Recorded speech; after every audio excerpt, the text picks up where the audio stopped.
सर्वप्रथम हमारे माननीय जो आज राजस्व, बागवानी और जनजातीय मंत्री है आदरणीय बड़े भाई श्री जगत सिंह नेगी जी और मंच पर आपके साथ सम्मानित सभी सदस्यगण और आप सभी बागवान, किसान और हमारे स्थानीय पंचायत के सभी प्रतिनिधि और ठियोग विधानसभा, कोटखाई विधानसभा के जो ब्लॉक अध्यक्ष है उन सभी में बहुत बहुत आभार व्यक्त करता हूं। और जो हमारे सम्मानित जो बागवान और बहुत अच्छे विचार और हमारे को बहुत सारी चीजें आपसे समझने को मिली। और एमडी साहब,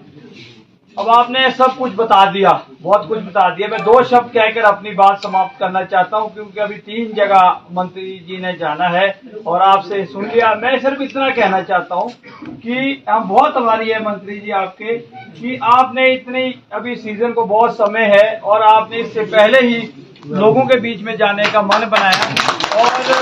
हमारा तो जिला शिमला जो किसान बागवानों का और बागवानी का जो है, मेरे ख्याल से कोटगढ़ से जो सेब निकला आज पूरे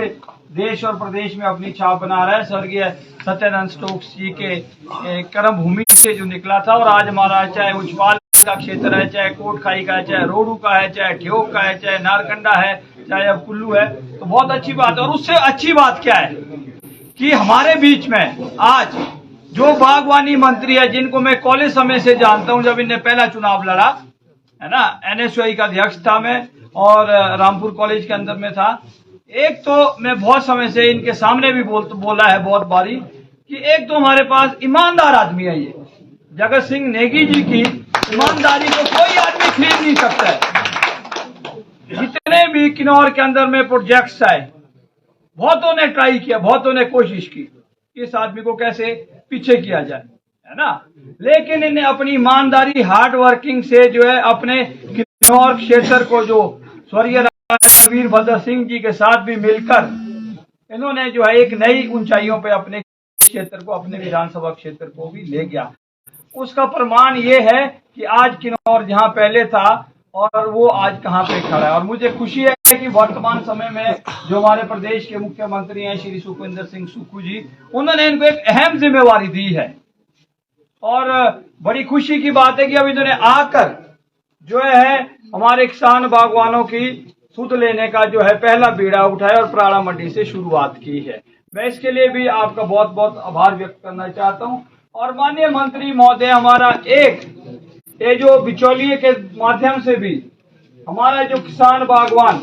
जो निचले स्तर से जितने में हमारा सेब होता है, जैसा भाइयों ने कहा कि किसी को देख के 1700-1800 रुपए मौके को देखकर जो गरीब किसान बागवान है उसको तय नहीं होता है, मूल्य नहीं होता है,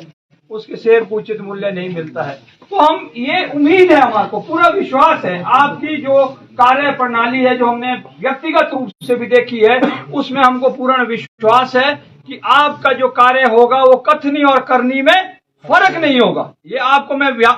इनके ब्याह पे आपको आश्वस्त करना चाहता हूं। इनकी कार्य प्रणाली जो है वो सीधे लोगों से जुड़ी हुई कार्य प्रणाली है। और अभी रास्ते में हमारी बात हो रही थी, आजाद साहब भी थे और हम लोग भी थे, भाई साहब से भी बात हो रही थी कि मैं कहा जी अभी तो बहुत समय आपने निकलना शुरू किया कि नहीं, मेरे को देखना है मैं आपके जिला शिमला में भी हर विधानसभा में चाहे 2-2 विधानसभा आम किसान बागवानों की आम सभा बुलाऊंगा, है ना। उसमें आपके जो जो हमारे बेस्ट हमारी बागवानी के लिए हो सकता है, हमारी आर्थिकी के लिए हो सकता है, उसका बीड़ा इन्होंने उठाया है और हमें पूर्ण विश्वास है उस बीड़े को उठाकर आप हमारी किसान बागवानों की दशा को सुधारेंगे। ये नहीं आपने देखा कि पिछले सरकार में पिछले दिनों में जो पिछला सीजन था हम सब लोग सड़कों पे उतरे, चाहे ये उमटा जी थे, सारे हमारे ये थे अध्यक्ष जी थे, है ना, चाहे जपाल वाले थे, पूरे हम शिमला जिला सड़कों पर था, चाहे विक्रमादित्य जी हमारे साथ थे, चाहे जो भी रोहित जी हमारे साथ सड़कों पे उतरे, वहां विधानसभा का घेराव हुआ, सबने मिलजुल किया। ऐसी नौबत ही नहीं आनी चाहिए। जब हमारे बीच में सरकार हमारे से सीधा संवाद स्थापित करेगी तो हमको सड़कों पे जाने की क्या जरूरत है।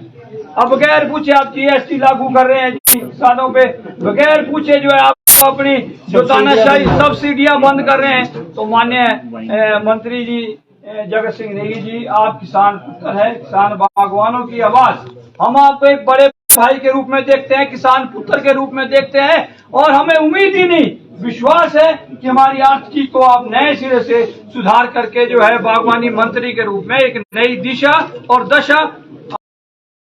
भूषण ज्वेलर्स, अनमोल रिश्तों के लिए।